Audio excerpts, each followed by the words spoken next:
Why did China crash the ruble right before Russia invaded Ukraine? Right before Russia invaded, China made their currency much more expensive against the ruble, as mentioned in this Atlantic Council article. As a result, it became much more expensive for Russia to buy Chinese goods. But it also made China's exports to Russia really expensive. So for China, it became a win-win. I thought Russia and China were supposed to be best friends. No.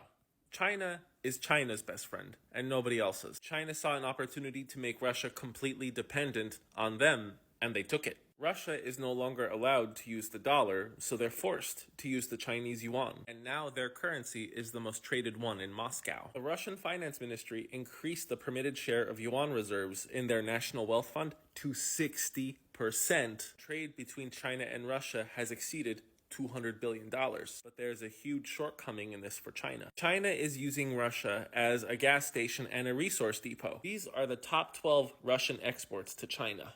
And these are China's top 12 exports to Russia.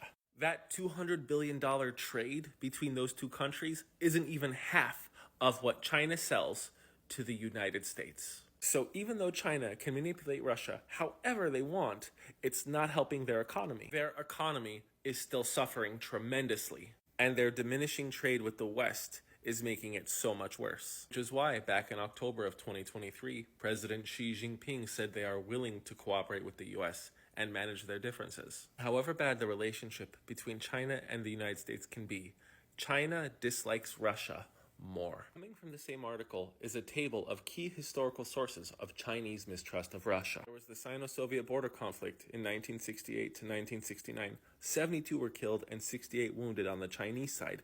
Both sides threatened to use nuclear weapons. Look at these various treaties of Peking, Aigun, St. Petersburg, the Boxer Protocol,